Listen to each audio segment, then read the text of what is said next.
Muy buenas tardes a todos, buenas tardes, espero que hayan disfrutado este pequeño receso. Y pues bueno, comenzamos entonces con esta sesión final de nuestras jornadas de ciencia y matemáticas. Esta tarde tengo el placer de presentar al maestro Edgardo Olmedo Sotomayor. Él me ha pedido que no dé ningún dato profesional o académico de su formación.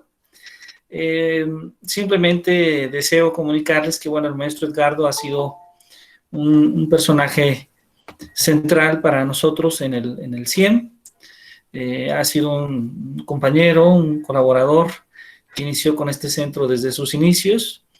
Y bueno, yo de antemano agradezco mucho que haya tomado bien aceptar impartir esta conferencia que la ha titulado Aprendizaje y Matemáticas. Y bueno, si ustedes me permiten, sin mayor preámbulo, dejo la palabra al maestro Edgardo Olmedo Sotomayor. Adelante.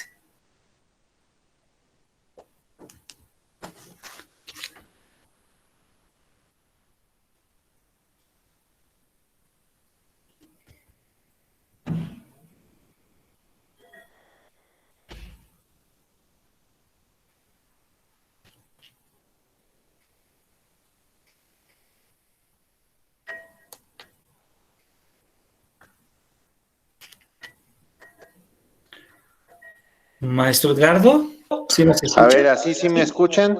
Sí, ya te escuchamos, maestro, ahora sí. Ok. Aunque se escucha un poco de eco. Ok, ahora, ¿me escuchan o no? Sí, te Nada escuchamos. más digan sí o no. Sí. ¿Sí? Sí, Lo que pasa maestro, es que adelante. está fallando la cámara y entonces lo estoy haciendo con el teléfono y acá voy a hacer la presentación. Perfecto, adelante, maestro, sí, claro. ¿Se ve la imagen? Todavía no aparece. Ah, sí, ya parece que estás presentando, maestro. A ver, Ya se ve, exacto. permítanme.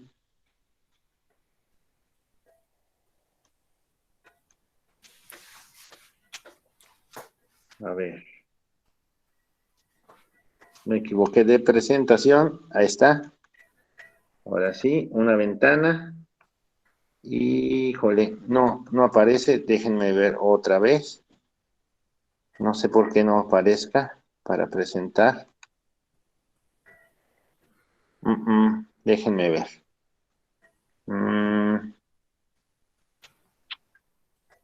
¿Es ese? Disculpen. Siempre pasa algo conmigo. No puede ser. Ahí está. Ahora sí se va a ver. Ya está listo. Ahora sí se ve, ¿verdad? Sí, ya se está abriendo. Ya, ahora sí, ya se está abriendo, maestro. Ok, Muchas gracias. perfecto. Adelante. Sí. Bueno, pues vamos a proseguir con el orden del día.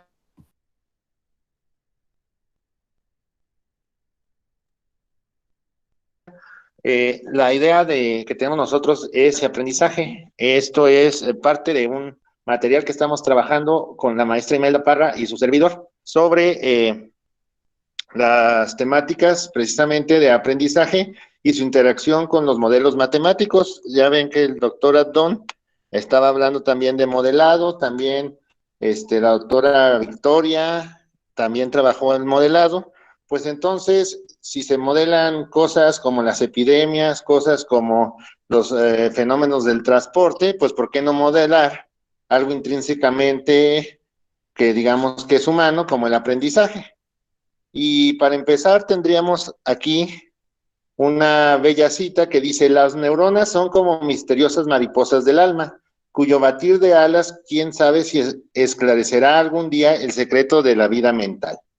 Pues el que así habla es Santiago Ramón y Cajal, premio Nobel de Medicina, por su descubrimiento precisamente y caracterización de las neuronas como los elementos fundamentales del procesamiento de la información del sistema nervioso central. Entonces es importante ver que ya desde el siglo XIX se veía a la neurona como la base de lo que podría ser la explicación para los fenómenos mentales, dentro de los fenómenos mentales el aprendizaje. Entonces ahí lo que tenemos es nuestra imagen de la neurona, ya por todos conocido o por muchos conocido. Esta es una neurona, es un modelo de una neurona real, una neurona de carne y hueso, bueno, de carne y hueso no se puede decir porque no tiene hueso, pero una neurona biológica, ¿de acuerdo? Donde podemos observar aquí, básicamente, las ramificaciones, esas ramificaciones de entrada y de salida van a ser fundamentales, las dendritas y el terminal del axón. ¿Por qué? Porque a través de ellos como entrada-salida es como va a fluir el proceso de información dentro de nuestro cerebro. Entonces, digamos que esta es la unidad mínima de procesamiento de información que tenemos a nivel, vamos a decirle, a nivel sistema nervioso central, es nuestra neurona. ¿De acuerdo? Hay diversos tipos de neurona, pero ahorita nada más queremos enfocarnos en este modelo simplificado de la neurona, donde tenemos esta especie de cablecito, ¿de acuerdo? Que está protegido por la mielina, que lo que hace es controlar y modular la transmisión del impulso eléctrico a través del cuerpo de la neurona.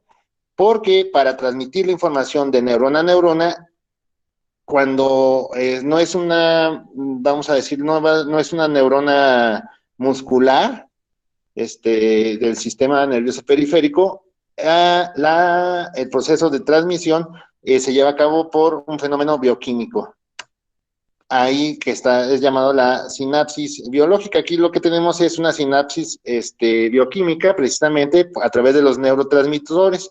Los neurotransmisores van a ser muy importantes cuando veamos también los procesos relacionados con el aprendizaje también, porque dependiendo del estímulo que nosotros le demos a nuestros alumnos, al ambiente que diseñemos que sea propicio para su aprendizaje, se van a segregar distintos tipos y niveles de neurotransmisores que van a permitir que se dé el aprendizaje de manera efectiva.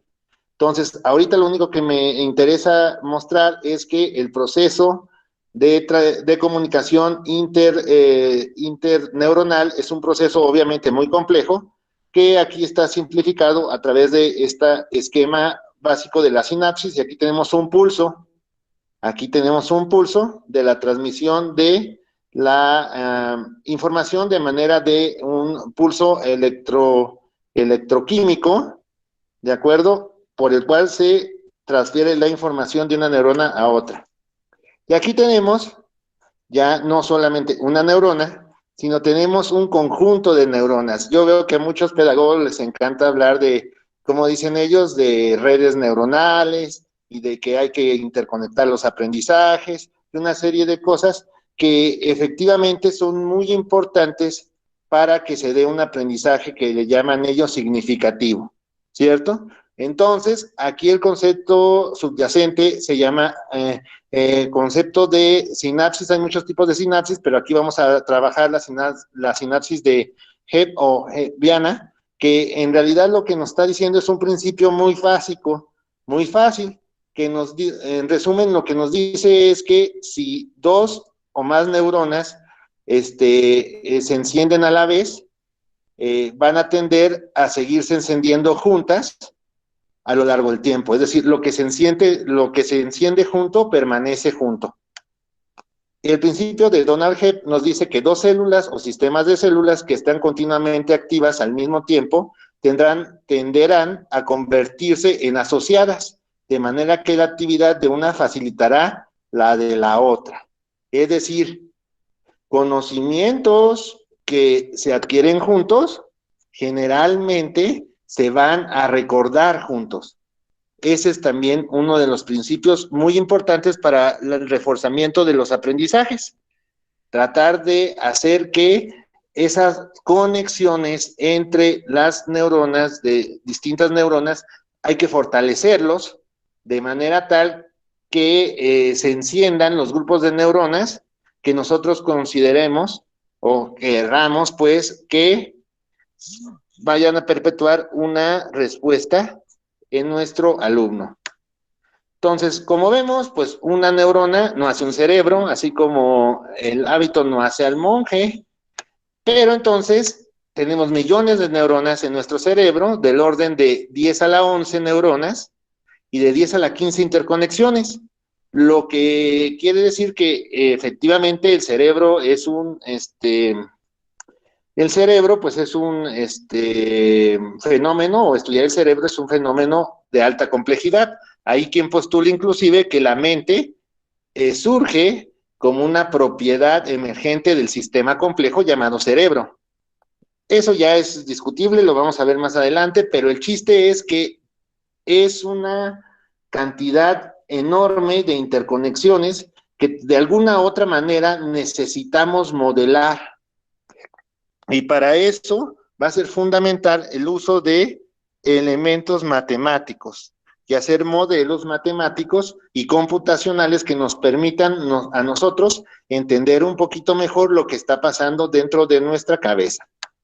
Y aquí tenemos una red neuronal biológica, así se vería una red de neuronas con sus interconexiones, ¿cierto? Aquí tendríamos la red neuronal biológica. Entonces, efectivamente, uno de las cosas que más queremos en nuestros alumnos, pues es que se acuerden de lo que les enseñamos, ¿cierto? Eso es lo que nos gustaría, ¿no? A mí me gustaría que cuando yo haga un examen, en principio los alumnos recuerden al menos lo que yo les dije. Si no recuerdan ni lo que yo les dije, pues yo me voy a sentir un poco mal. Pero esto es cuestión de recordar, no es simple ni requiere solamente un proceso pasivo de acceso a la información, sino es un fenómeno de naturaleza compleja y activa. Eso nos lo dice Luria. ¿Qué quiere decir esto? Esto quiere decir que a veces el recordar es una de las cosas más maravillosas que podemos nosotros estudiar, la memoria humana. Y entonces podemos preguntarnos, bueno, ¿qué hace que nosotros recordemos? O preguntas como, ¿se puede aprender mientras uno duerme? Pues la verdad, la respuesta es que sí, el proceso de descanso, en este caso el proceso de sueño, es muy importante para poder consolidar los aprendizajes, como está en la imagen precisamente. Es decir, el tiempo de sueño, ese tiempo de descanso entre vigilia y vigilia, va a permitir que aquella información que está codificada en voy a hablar en este caso con mucha licencia, de nuestra mente, puedas después ser recuperada con mayor facilidad si pasa por el proceso de consolidación. Es decir, eso lo vamos a entender como una manera en la que el cerebro, a través de los diversos procesos complejos que surgen durante el sueño, se fortalecen las distintas redes sinápticas. ¿De acuerdo? Entonces, ese fortalecimiento de las redes sinápticas va a ser lo que nosotros llamamos la consolidación. Entonces, una de los principales moralejas de esto es que hay que dejar tiempo para que el alumno repose y descanse, porque eso le va a permitir afianzar mejor su aprendizaje. Y eso tiene que ver con complejas reacciones bioquímicas entre la segregación de los neurotransmisores, que tal vez después tendríamos mucho interés de comentar con ustedes. El chiste es que esos procesos bioquímicos se dan durante el sueño. Entonces, durante el sueño vamos a tener también uno de los momentos también más intensos, no solamente de consolidación o reforzamiento de esas pequeñas conexiones neuronales, ¿sí? Que son los que van afianzando nuestro aprendizaje, sino que también es el momento de realizar lo que llamamos la poda sináptica, es decir, aquellas cosas que el cerebro de alguna manera determina que ya no son necesarias para su supervivencia, se van a borrar. Entonces, el proceso de memoria no es, digamos, solamente en un sentido, sino es memoria y olvido, ¿de acuerdo? Es tan importante el recordar como el olvidar para seguir aprendiendo. Ojo, maestros, reforzar o debilitar conexiones específicas entre neuronas es precisamente la base de la formación de toda memoria. Eso nos lo dice Rodrigo Quiroga. Entonces, el sueño, pues, digamos que es el espacio en el cual nosotros vamos a poder potenciar nuestro aprendizaje para que nuestro cerebro tenga un funcionamiento mucho más sano y adecuado. Y entonces aquí hay evidencia de que hay una correlación también entre una mejora de los aprendizajes y los procesos de intercalación entre vigilia, sueño, vigilia, descanso. Es decir, no hay que forzar la máquina, maestros. Hay que dejar que el alumno vaya a su ritmo. Lo que ustedes ya saben que dice la SEP, que hay que respetar ritmos y estilos de aprendizaje, pues aquí es eso. Tenemos que darle tiempo en nuestra planeación del trabajo de día a día a los periodos de descanso. ¿De acuerdo? Entonces, la memoria también es un fenómeno pues fascinante y que en realidad apenas estamos aprendiendo sobre ella, apenas estamos descubriendo ese fabuloso mundo que es la memoria, que es, digamos, una de las principales bases para lo que nosotros llamamos aprendizaje, ¿de acuerdo? Porque si no tenemos la manera de recuperar la información previamente adquirida, difícilmente podemos hablar de aprendizaje. Es decir, es necesaria, mas no suficiente para hablar de aprendizaje. Entonces, ante el cerebro, hay que reconocer que estamos con una estructura muy compleja. Dice aquí Watson que es la estructura que hasta ahora hemos descubierto más compleja del universo. Entonces, la verdadera complejidad, la auténtica complejidad, dice Watson, está en la biología, ¿cierto?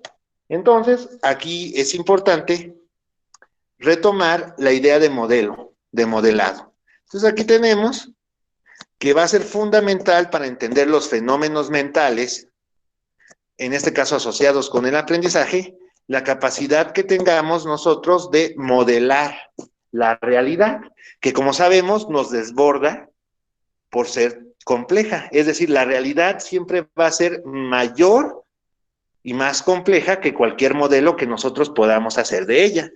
Sin embargo, eso no nos debe de desanimar. Al contrario, debe de ser un aliciente a continuar.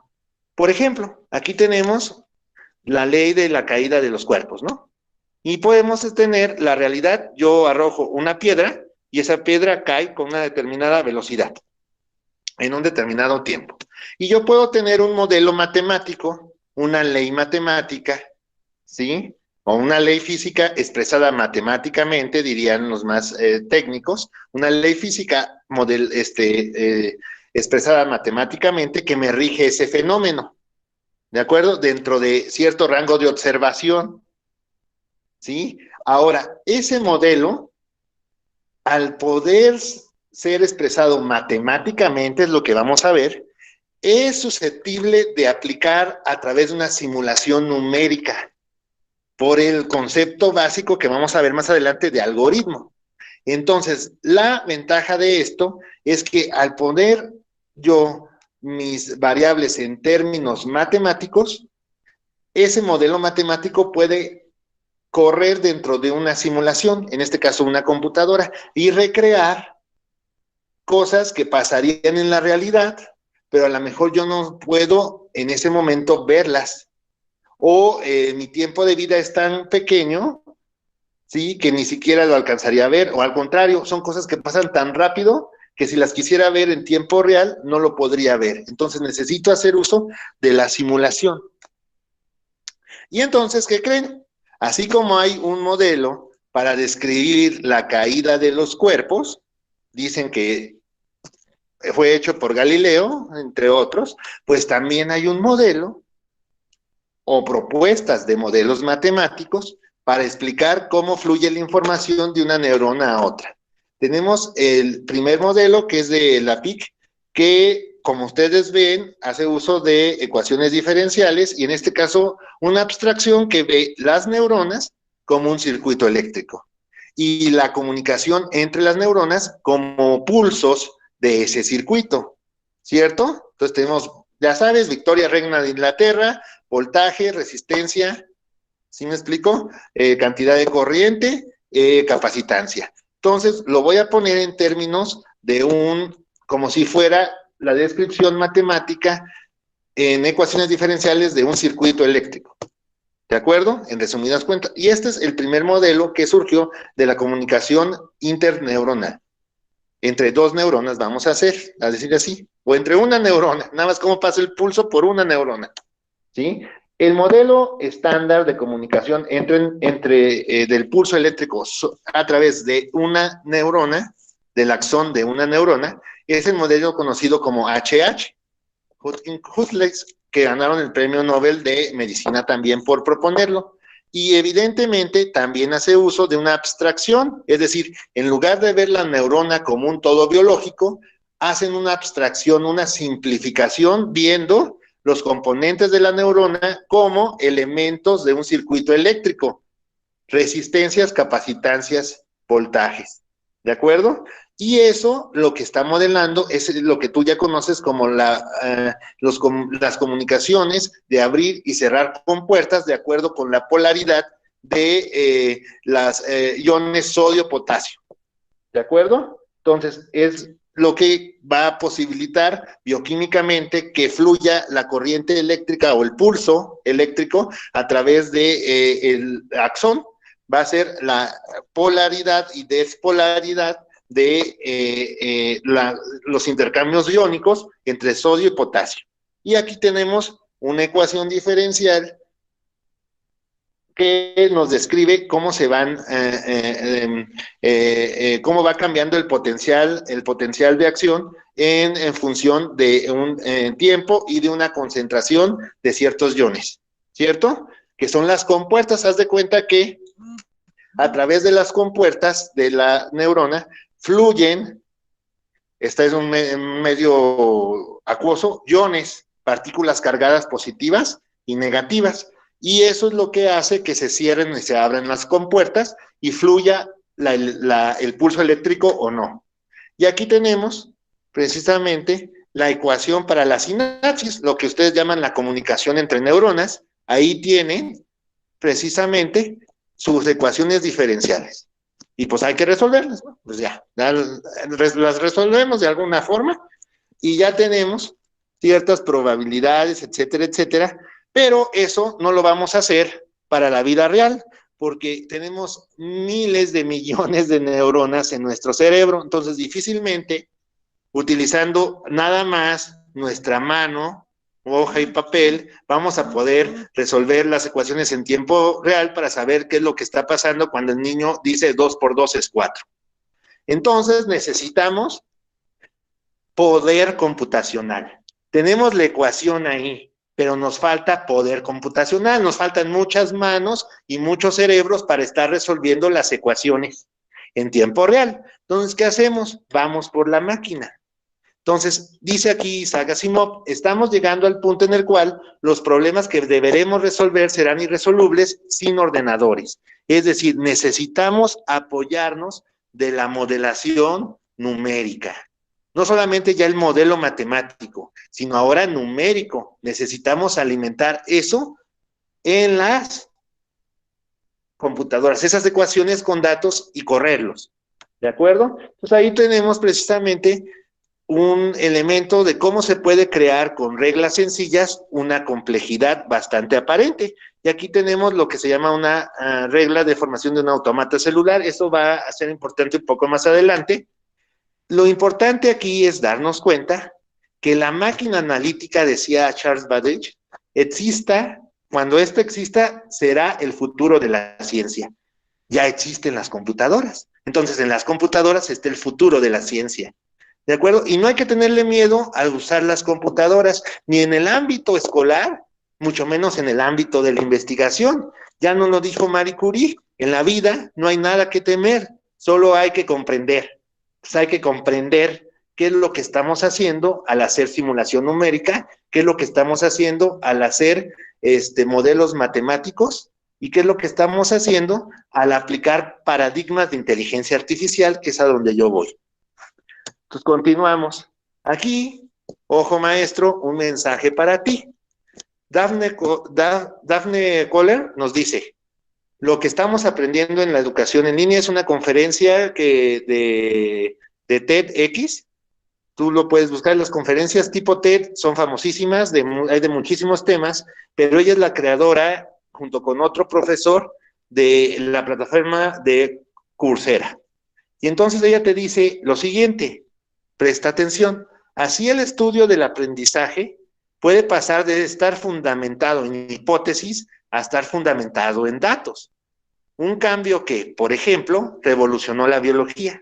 Los datos pueden ayudar a responder preguntas fundamentales, como qué estrategias de aprendizaje son efectivas y cuáles no. Es decir, sabemos que algo tenemos que hacer en educación, tenemos que cambiar nuestras estrategias de enseñanza para que los alumnos logren aprendizajes significativos. De eso ya no lo sabemos hasta de memoria.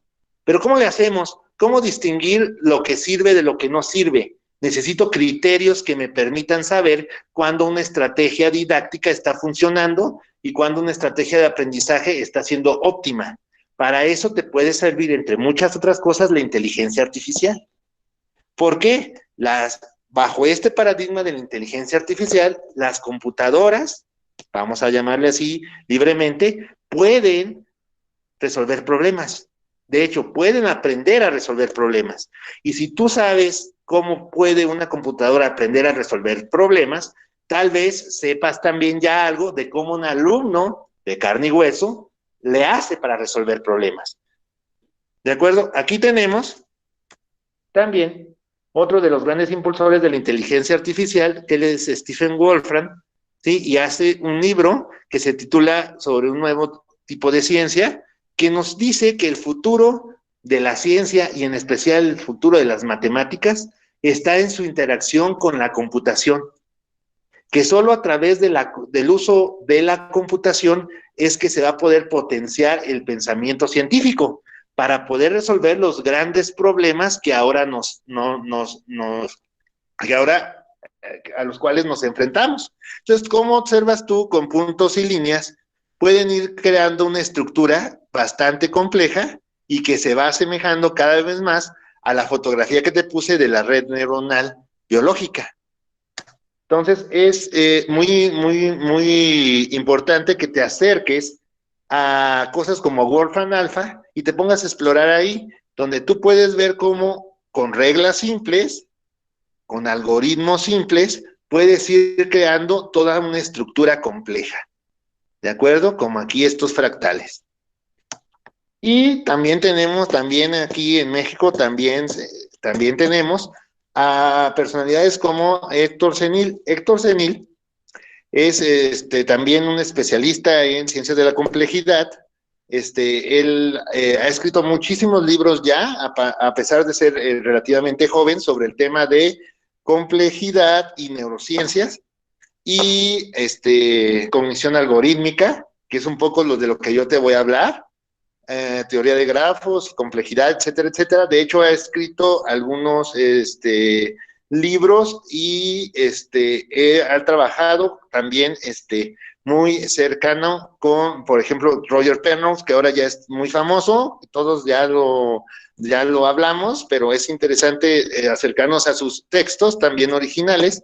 Él escribe con Roger Penrose, entonces es importante ver cómo también desde México, él ahorita desafortunadamente no está trabajando ahorita en México, pero sí puedes tener comunicación con él para que te acerques a los fenómenos del aprendizaje, de la neurociencia, inclusive de la filosofía, pero desde un punto de vista de las ciencias de la complejidad, que es diferente a lo que llaman la teoría de la complejidad. Esa es otra cosa. Esto es ciencias de la complejidad, ¿no? Entonces aquí tenemos lo simple.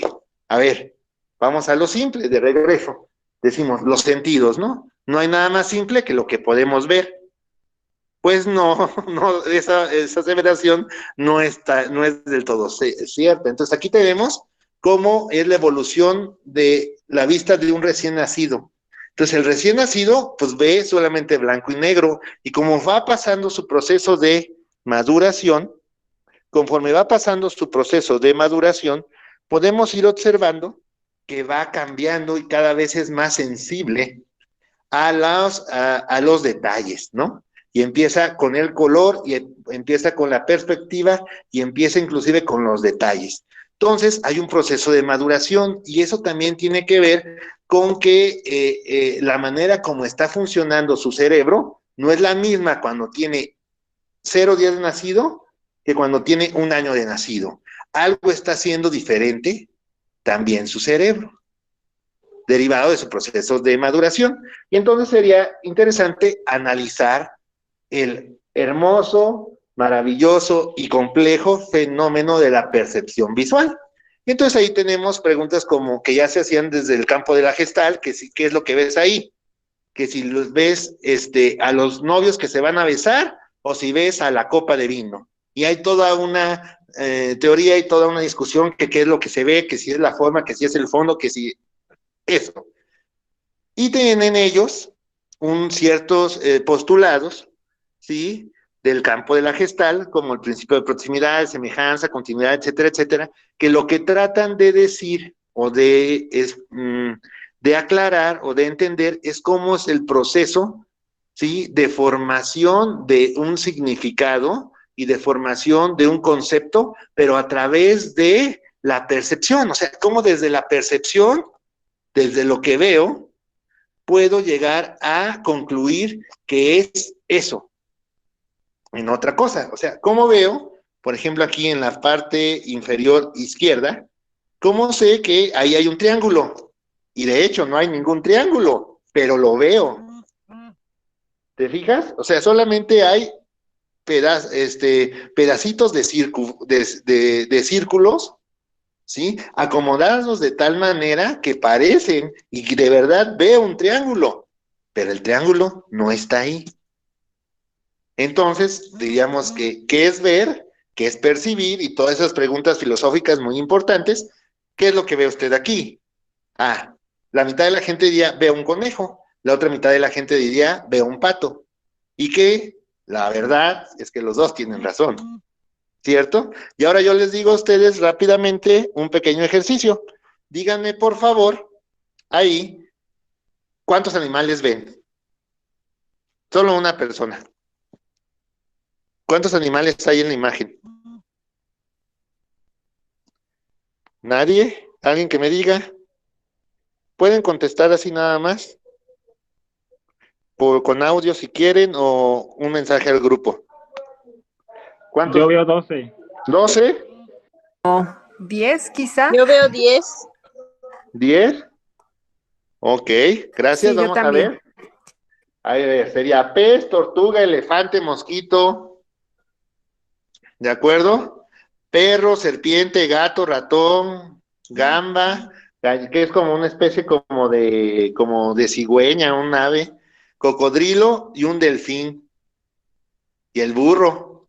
¿Cuántos son? 1, 2, 3, 4, 5, 6, 7, 8, 9, 10, 11, 12, 13. ¿Alguien le atinó? Entonces, la pregunta es, ¿qué es ver? ¿Qué es percibir?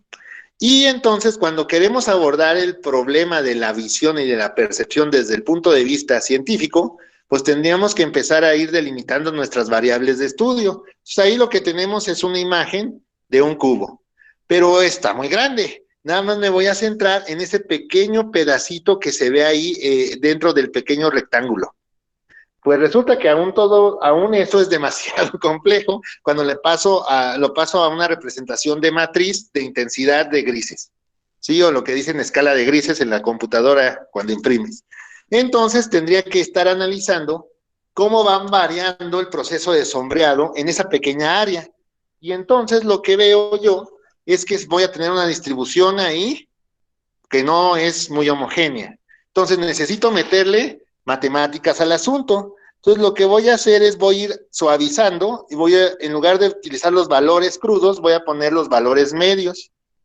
Y entonces me queda mi distribución de Gauss. Al hacer ese suavizado, entonces ya queda mucho más fácil la lectura y entonces puedo yo irme con el gradiente, con el cambio, ir viendo cómo va pasando de tono, ¿sí? Y luego a través de un filtro puedo hacer un procesado de la información y así es como estaría viendo bueno, no una computadora, un robot, vamos a llamarle así. Ese es un robot, la imagen que ve en tiempo real, que estaría viendo de esa fotografía. Cuando el robot o el mecanismo de reconocimiento de patrones, o como le queramos llamar ahorita, el sensor óptico, estuviera viendo esa fotografía, vería así, ¿cierto? Como un mapa, ¿de acuerdo? Entonces, como ven, es un proceso bastante complejo, ¿cierto? Es decir, la visión, algo que se nos da de manera natural, su modelado matemático dista mucho de ser trivial. Por ejemplo, yo he visto mucha gente que dice, no, que está interesada en hacer visión robótica, ¿no? O visión artificial. Pues es bien complejo, por eso todavía no se han desarrollado equipos para que puedan devolver la vista a las personas invidentes. De hecho, los equipos que hay terminan viendo así las personas. O sea, ya se han hecho, ya hicieron la interfase para comunicar con el cerebro como tal y se ve así. La mayoría de ellos están viendo así, como sombras, como contrastes. Todavía no pueden hacer que vean igual de finito que la mayoría de nosotros. Y entonces volvemos a lo mismo, ¿qué tantos animales ves aquí? Entonces la pregunta es, ¿qué es la percepción y qué es ver? Y en realidad, ¿qué es lo que hace nuestro cerebro con la información? Porque ya vimos que nos llega la información, pero percibir no es lo mismo que ver, en el sentido de que ver ya implica inclusive una parte que tiene que ver con la discriminación de información. ¿De acuerdo? Entonces vamos a ver lo que es. Eso era para ver. El simple problema de hacer un algoritmo que te permita entender cómo vemos. Ahora, un algoritmo que pudiera saber o permitir conocer cómo resolvemos problemas. Entonces, tenemos ahí ese problema, que es muy sencillo. Si alguien al final de la conferencia me quiere dar la solución, se lo agradecería mucho. Tenemos 3 casas y tenemos 3 servicios. Y el problema es que hay que unir cada casa con los 3 servicios, es decir, a cada casa le tiene que llegar agua, luz y gas. Agua, luz y gas. Pero el reto es que ninguno de ellos ninguna de las tuberías se tiene que cruzar. Es decir, los caminos de las tuberías no pueden cruzarse ni siquiera una sola vez.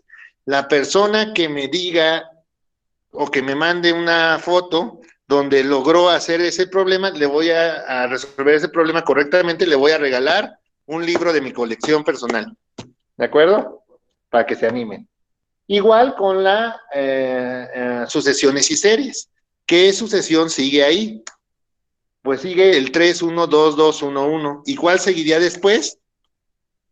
Seguiría el 1, 3, 1, 1, 2, 2, 2, 1 y así consecutivamente. Si alguien está interesado en saber cuál es la regla de recurrencia de este patrón numérico, pues puede ver, consultar y tiene que ver algo con una cosa que se llama la sucesión de Conway. Entonces, ahí está. Entonces, son fenómenos como la resolución de problemas que en realidad, digamos así, van a ser bastante complejos de modelar matemáticamente, de entender matemáticamente, lo que no quiere decir, lo que no significa que no vayamos a poder hacerlo. Y aquí voy a retomar como punto de partida 3 teóricos del aprendizaje, o dicen que son teóricos del aprendizaje quienes son sus seguidores, que son Jean Piaget, Henry Wallon y Lev Vygotsky, cada uno con sus especificaciones, con sus matices, pero te hablan de que básicamente nadie aprende, digamos, de la nada, sino que se va a aprender de cierta interacción con lo externo, ¿cierto? Con el ambiente, diría Piaget, y en un entorno cultural, diría Vygotsky, ¿no? A través de el uso de una de las principales herramientas culturales que es simbólica, que es el lenguaje, ¿de acuerdo? Entonces, vamos a operar, ¿sí?, con la información que llega en nuestra mente, pero vamos también a procesar esa información y después regresarla al entorno cultural a través del lenguaje. Entonces aquí hay una cita muy bonita que dice: la buena pedagogía debe enfrentar al niño a situaciones en las que experimente en el más amplio sentido de la palabra el lenguaje, en el que experimente en el más amplio sentido de la palabra. El lenguaje nos ayuda a anticipar esas situaciones. Entonces aquí es la idea de aprendizaje situado, que tú ya estás trabajando, y tiene que ver con el hecho de que hay que diseñar ambientes de aprendizaje en los cuales el alumno se vea motivado a aprender. Entonces, para Piaget, el aprendizaje es un proceso mediante el cual el sujeto, a través de la experiencia, la manipulación de objetos, la interacción con las personas, genera o construye conocimiento.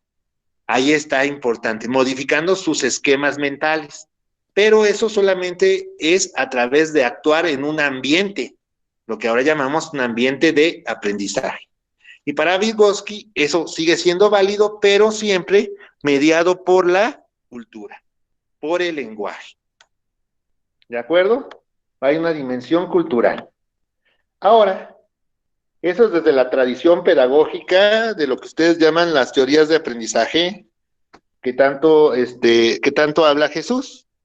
Pero también podemos buscar una correlación a través de cómo algunas personas dicen, bueno, así como hay personas interesadas en pensar o en saber cómo aprende una persona, también habrá otros que piensan en preguntarse cómo una máquina puede aprender, o cómo aprende una máquina, o qué puede aprender una máquina y qué no. Y aquí tenemos a Roger Penrose, que en su libro La mente nueva del emperador, nos dice que hay límites para lo que se considera la inteligencia artificial. Es decir, que la inteligencia artificial, por más que avance, nunca va a llegar a ser como la inteligencia del humano. ¿Cierto? Es una postura fuerte, aplaudida por muchos, debatida por otros. Y tenemos la postura contraria, que es de Marvin Minsky, que lo que nos dice él es, no, en realidad que no lo hayamos podido hacer hasta ahorita no quiere decir que no podamos hacerlo en absoluto. Es más, él postula que con el debido tiempo las computadoras o los organismos artificiales podrían inclusive ser aún mejores que los humanos en cuanto a sus pensamientos. Entonces, esas son las dos posturas polarizadas, las dos posturas contrastantes. Los dos tienen sus detractores y sus adeptos. Por ejemplo, aquí está este libro se lo recomiendo, sobre todo para los que tienen intenciones del ámbito educativo, va a ser bastante edificante, pero entre esos dos polos opuestos está todo el campo de la inteligencia artificial, está todo lo que va haciendo, está lo que hay que hacer, está el desarrollo de la ciencia activa y postulados y podemos avanzar protegidos o postulando la tesis de Turing, que nos dice, bueno, no sé si todo pensamiento o todo problema pueda ser resuelto por una máquina o propuesto por una máquina. Lo que yo sí sé es que todo problema que sea algoritmizable, o sea, todo problema para el cual haya un algoritmo, se puede correr en una máquina. Pero problemas que se puedan hacer con un algoritmo hay muchísimos. ¿Estás de acuerdo? Entonces, la idea es de que entonces hay un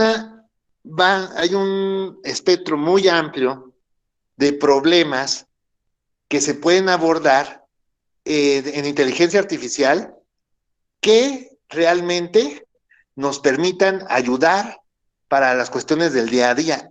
De hecho, específicamente, hay muchísimos fenómenos que podríamos nosotros estudiar que son algoritmizables. De hecho, inclusive en las escuelas, gran parte de lo que nosotros damos como contenidos son algoritmos, o bien pueden ser reducidos a algoritmos. Entonces, algoritmo es un proceso, ¿de acuerdo?, que tiene que tener una entrada y una salida, ¿sí? Y reglas claras para pasar de un estado A un estado B. Siempre debe dar una salida y esa salida debe ser confiable, etcétera, etcétera, etcétera. Es lo que llamaríamos un algoritmo, es como una receta de cocina, que si la sigues bien, te sale bien el caldo. Si le mueves, ya no hay garantía, pero si la sigues bien, te va a salir bien el caldo. Es decir, hay muchísimos fenómenos del aprendizaje y tópicos de aprendizaje que son algoritmizables, es lo que vamos a ver desde el preescolar. Entonces, hay gran parte de área de oportunidad de su estudio con el fenómeno de la enseñanza-aprendizaje de algoritmos. De hecho, hay un libro de editorial muy bueno que te hablaba sobre precisamente el pensamiento algorítmico y cómo poder ir reduciendo tareas muy complejas a tareas más simples, cada una de ellas con su algoritmo. Entonces, todo debe hacerse tan simple como sea posible, pero no más. ¿De acuerdo? Entonces, así como hay una neurona biológica, también hay una neurona artificial llamada el perceptrón, donde tenemos entradas y salida, una única salida a través del axón y las varias entradas que serían las dendritas. Ese es un modelo matemático de lo que podría ser lógicamente similar a una, digamos así, a una neurona. Procesa información. Y entonces aquí está la imagen, digamos, el modelo biológico y el modelo computacional.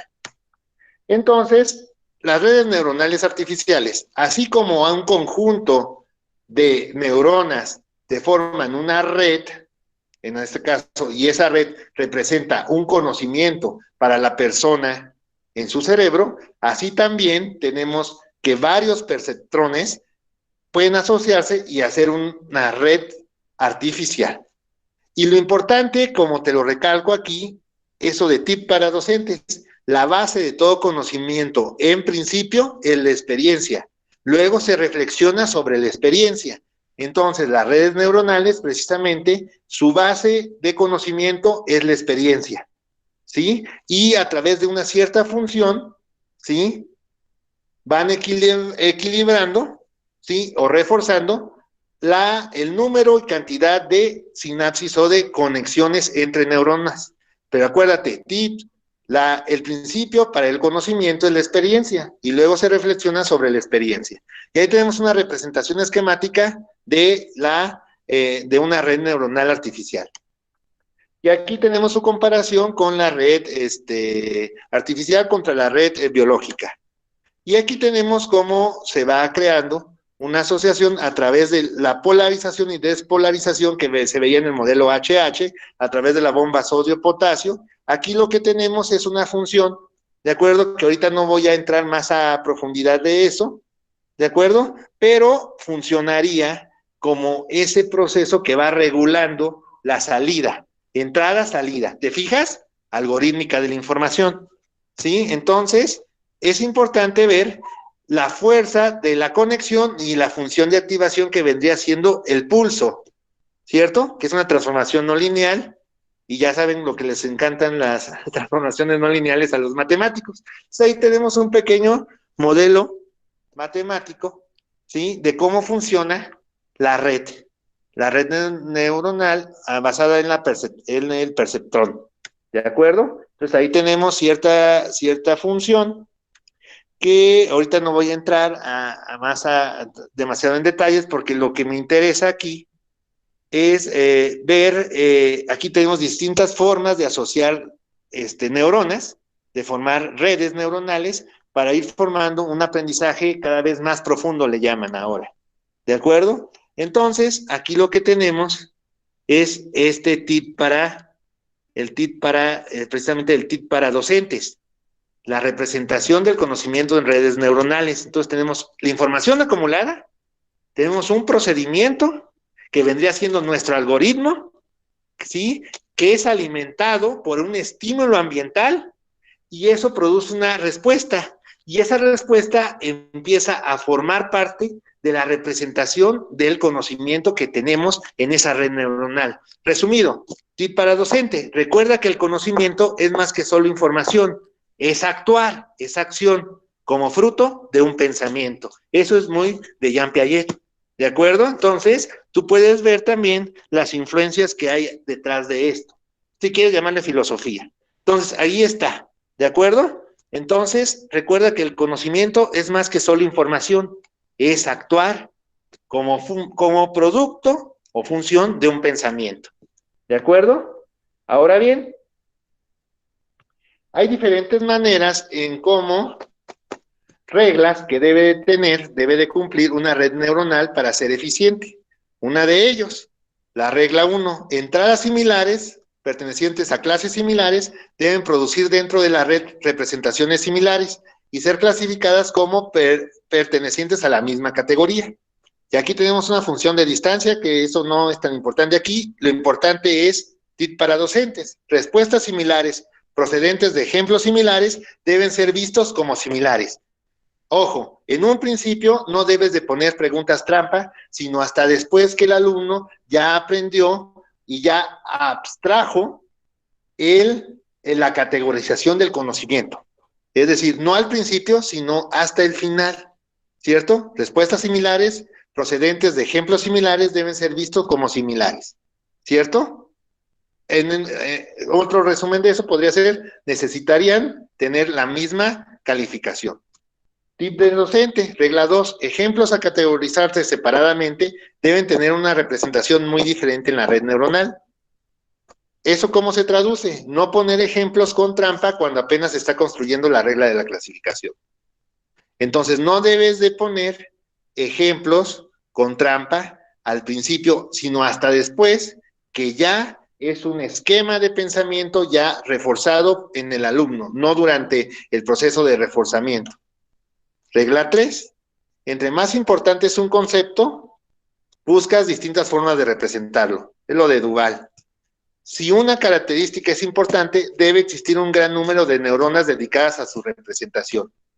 Entonces, eso es importante. Entre mejor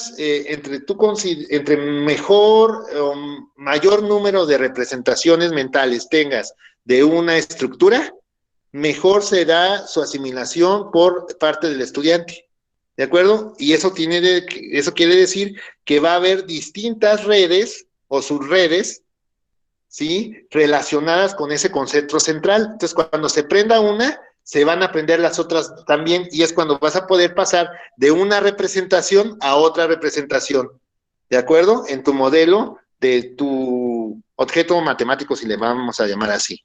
Y tenemos también la regla 4, ¿de acuerdo? Que vamos a parafrasear de la siguiente manera. Mayor esfuerzo de estructuración del alumno de los datos a sus esquemas, más rápido incorpora los datos a nuevos esquemas. Ah, importante.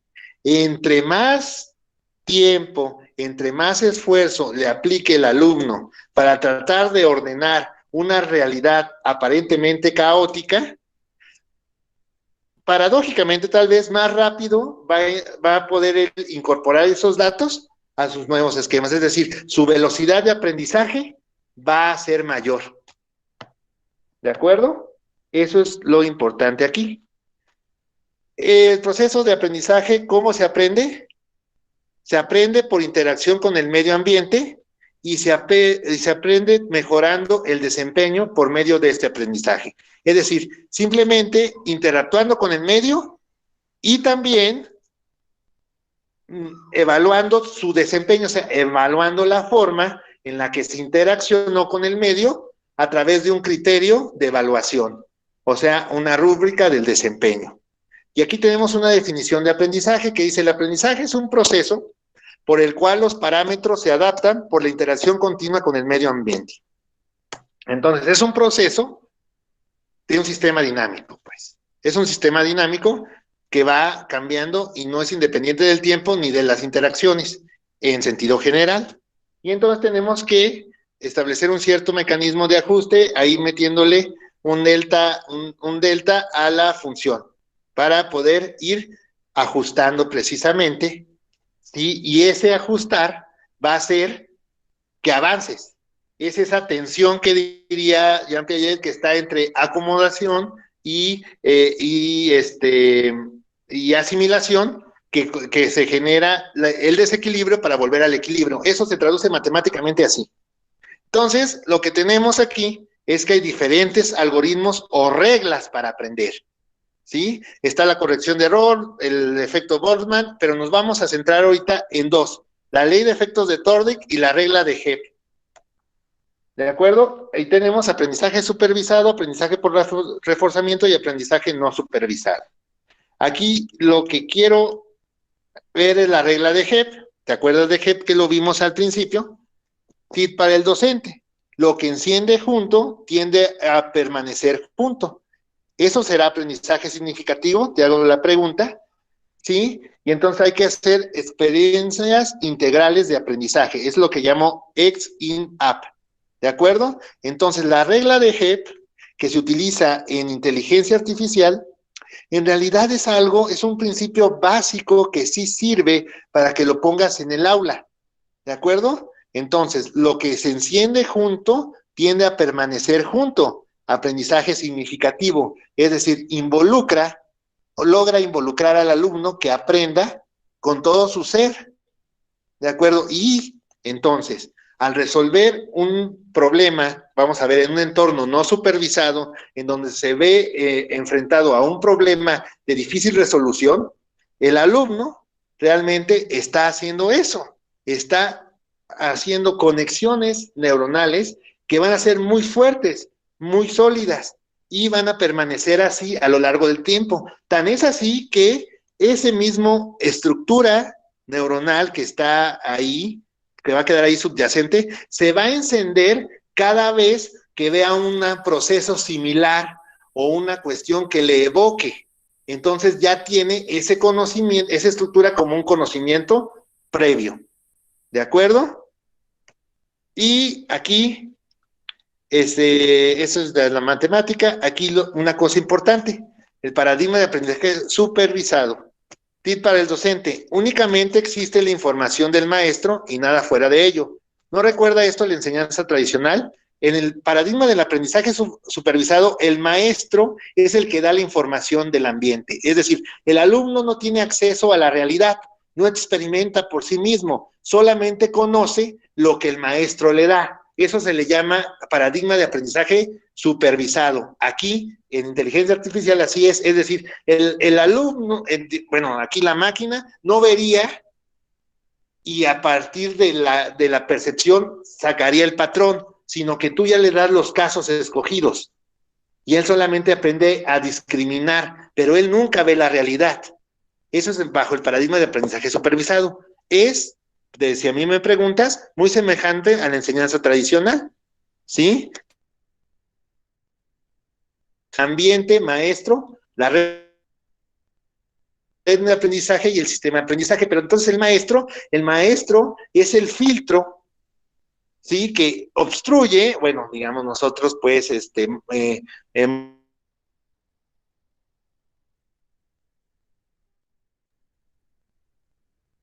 el ambiente, ¿de acuerdo? Entonces, eso funciona para cosas como la clasificación de patrones, ¿de acuerdo? Ahora,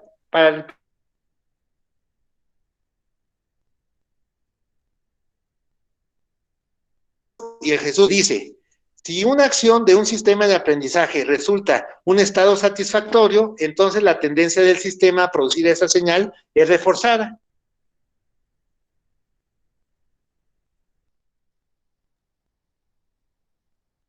Una explicación de los aprendizajes. Es una ley tan vieja como 1911. ¿De acuerdo? ¿Sí?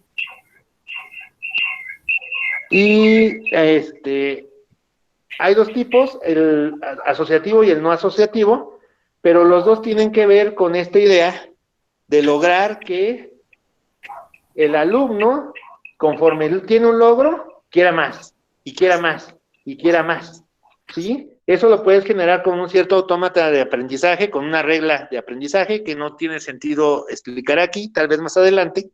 Aquí está la función de evaluación, que es de lo que estamos hablando, pero en realidad se hace una cadena de Markov con una probabilidad.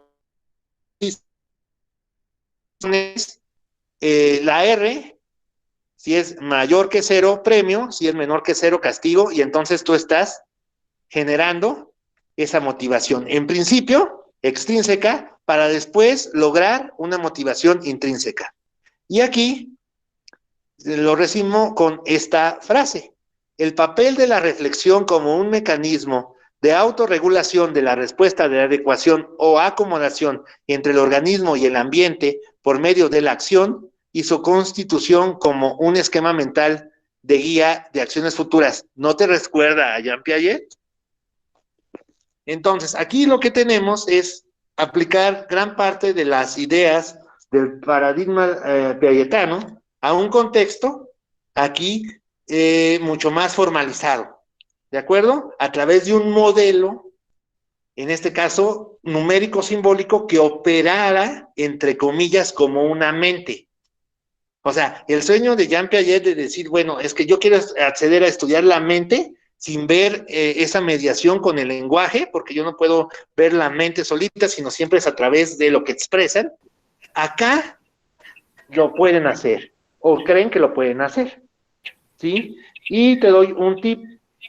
La situación de aprendizaje debe poner en juego el conocimiento previo que ante una nueva configuración del ambiente mueva al individuo a cambiar sus esquemas mentales para responder al nuevo desafío. Entonces, esa es la idea que está detrás de lo que llaman los desafíos matemáticos o la resolución de problemas, que puede ser modelado como lo que se conoce como un paradigma de aprendizaje no supervisado, es decir, donde el alumno o los alumnos van a aprender sin una mediación inmediata del profesor. Ya voy a terminar. Eso es, sí. Gracias. Gracias. Entonces, este tipo de paradigma te puede ayudar con la resolución de problemas complejos, aprendizaje por descubrimiento, juegos de aprendizaje, aprendizaje colectivo, aprendizaje cooperativo, aprendizaje competitivo en redes de aprendizaje no supervisado. Y entonces aquí tenemos, para que quede claro, que no estoy hablando al aire, dos fenómenos en los cuales se dice que hay aprendizaje supervisado y aprendizaje no supervisado. Tenemos ese conjunto de estímulos, de datos, que son cuadros, cuadrados y triángulos de distinto color. Entonces los voy a clasificar con base a su color y con base a su forma. ¿De acuerdo? Si yo tengo, por un lado, el conjunto de datos y el conjunto de etiquetas, el aprendizaje supervisado lo que va a hacer es formar pares, aparear, de tal manera que quede el conjunto de datos con la etiqueta correcta. ¿Sí está claro? Entonces, este es, digamos que está haciendo una clasificación, pero bajo esquemas del maestro, es decir, el maestro ya formó las categorías del pensamiento. En cambio, en el aprendizaje no supervisado, debería decir en la parte de abajo, en el aprendizaje supervisado, solamente se le da el conjunto de datos y el proceso va a generar una clasificación, pero no hay etiquetas, es decir, las categorías también deben de ser creadas por el alumno. Bueno, vamos a hablar por el agente. Entonces, esa es una de las diferencias fundamentales en el aprendizaje supervisado y aprendizaje no supervisado. Que en el aprendizaje supervisado, las categorías ya están previas. Tú ya sabes que vas a calificar o clasificar por color y por forma. Pero en aprendizaje no supervisado, no. Yo solamente te digo, ¿qué ves? ¿Encuentras algo? ¿Cómo podrías organizar esta información? Entonces, es un ambiente mucho más libre, donde se tiene que usar la inteligencia, diría Jean Piaget. La inteligencia es lo que usas cuando no sabes qué hacer, ¿no? Y aquí entonces nada más tenemos este cuadrito, aprendizaje supervisado contra aprendizaje no supervisado, y ver el ámbito de aplicación de esto. Esto se aplica desde el preescolar, cuando se les dice al niño, pon junto lo que va junto, de Irma Fuenlabrada. Está diciendo, clasifica, está diciendo, ordena. Y esas son lo que llamaba Jean Piaget operaciones lógicas o prelógicas, que son la base del pensamiento, ¿sí? Y eso puede ser modelado a través de una máquina. Es decir, le puedes enseñar a una máquina a que haga eso. Y ahí está. Son procesos que hace la máquina y procesos que son la base de lo que después vamos a considerar el pensamiento matemático, la seriación, la clasificación, la ordenación. ¿De acuerdo? Y eso, aquí tenemos precisamente esas operaciones lógicas o prelógicas van a dar paso precisamente a la fundamentación de conceptos matemáticos como el número, ¿sí? Como el grupo, ¿sí? Como la colección.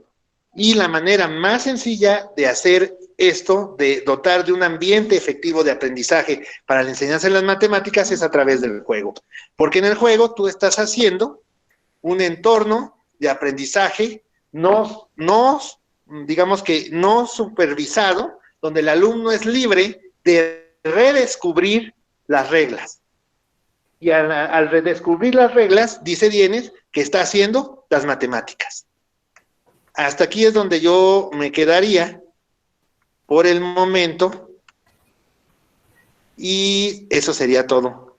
Porque ya la otra parte ya es más de unas integrales que hace así, ¿no? Y ven, aquí me quedaría. Muchas gracias, maestro Edgardo. Ha sido un gusto escucharte, siempre con esta gran pasión por el tema del aprendizaje con relación a las matemáticas. Un tema que desde luego creo que habrá que organizar algún curso o taller, porque creo que tiene una muy amplia profundidad.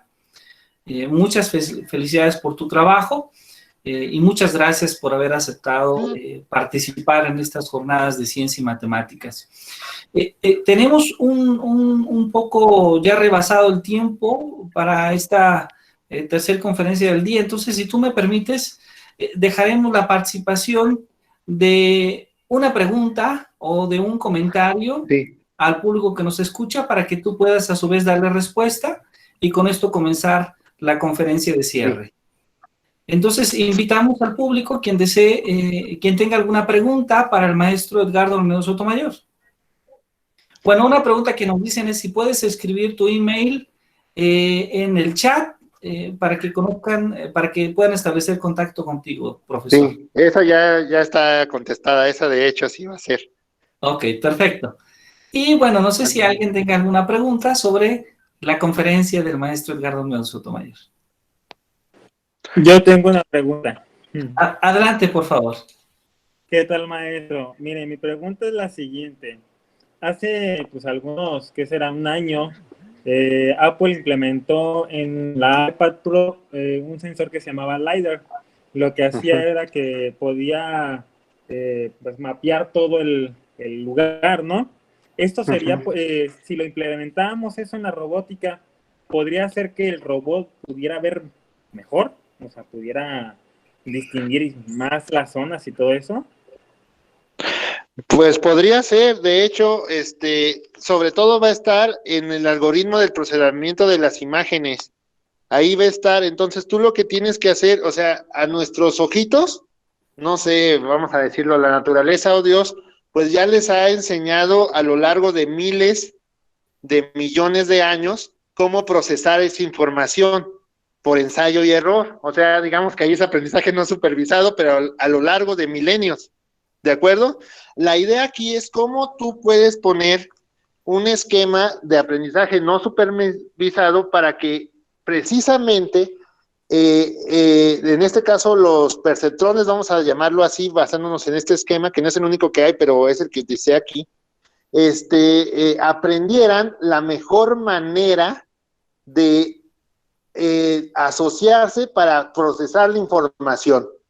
Es decir, aquí no solamente se habla de aprendizaje, sino de metaaprendizaje.